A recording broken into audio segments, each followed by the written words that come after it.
I was adopted. I never knew my real mother. Well, rather, I knew her at one time, but she left me when I was too little to be able to remember. I love my adoptive family, though. They're so kind to me. I ate well, I lived in a warm and comfortable house, and got to stay up pretty late. Let me tell you about my family real fast. First, there's my mother. I never called her Mom or anything like that. I just called her by her first name, Janice. She didn't seem to mind at all, though. I called her that for so long, I don't think she even noticed. Anyhow, she was a really kind woman. I think that she's the one who recommended my adoption in the first place. Sometimes I would lay my head against her in front of the TV and she would just tickle my back with her nails. She's one of those Hollywood mothers. Second, there's Dad.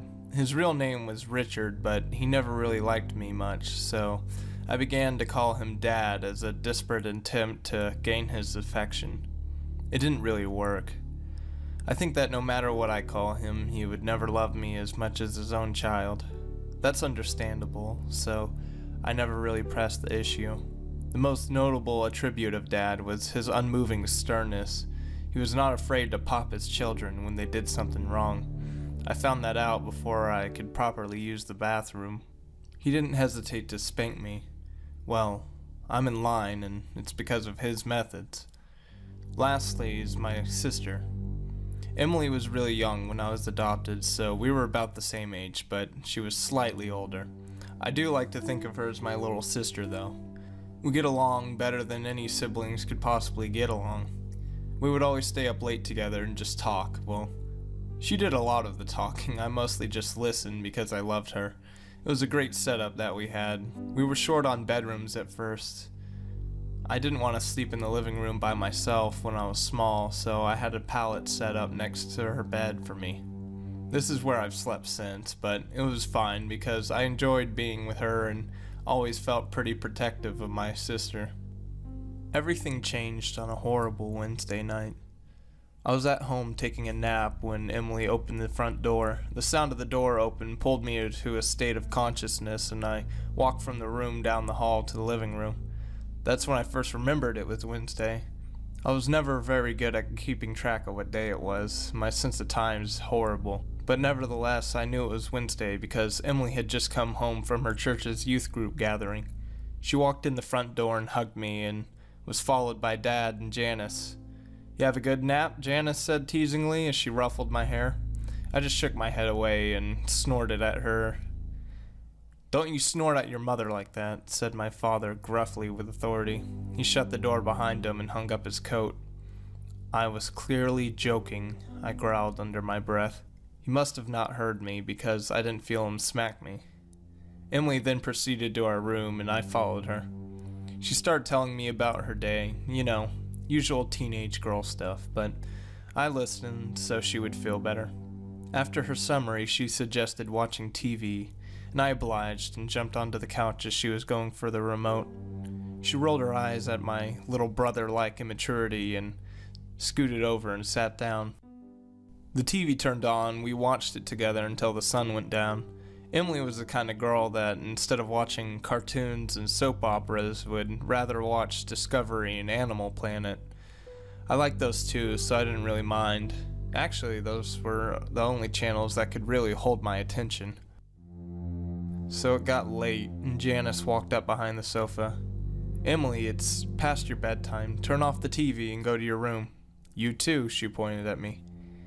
Emily turned off the program we were watching and stood up. She started down the hallway to her room. As I followed her, I couldn't shake the feeling that something wasn't quite right.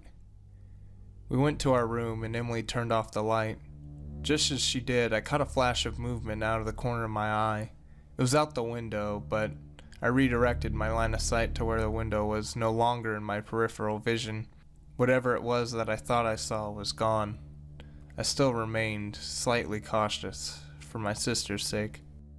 I laid there in the dark with nothing but the thin ray of light coming from the street lamp outside to illuminate the room.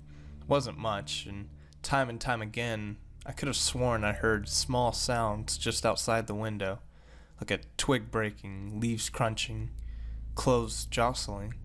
All the while, I smelt a faint stench of sweat and blood. kept my eyes open most of the night. The sounds outside subsided and the smell left my nose.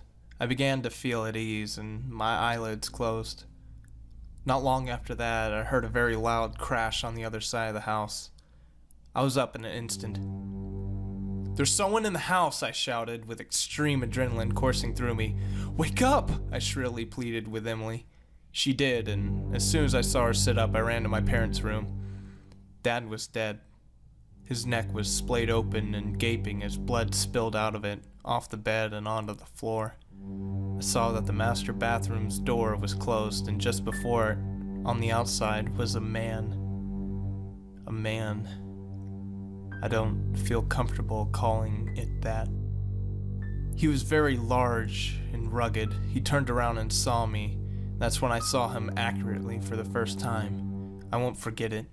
His eyes were large and beady, trapped with lust. He was styling a beard that was badly unkempt with blood dripping off. His clothes were dirty, his face cold. Just then I noticed the same horrid smell of sweat and blood from earlier, but this time it was overwhelming. He saw me. He saw me and grinned with a set of crooked yellow teeth. That smile threw me off. I thought I was going to die, but then he turned back to the bathroom door, completely unperturbed by my presence. I was terrified, paralyzed. I didn't know what to do. I just yelled and cried and made small noises with my mouth hanging open. I watched as he shouldered through that door that was Mom's only protection, and I watched as he raised the large razor he was carrying, but obviously neglected to use properly. I watched as he sliced her open and tore her to shreds. Then I heard something. It was the last thing I wanted to hear. It was Emily's scream coming from behind me. The monstrosity looked up from my butchered mother and stared at my little sister. I was distraught. He stood up and quickly started walking towards us.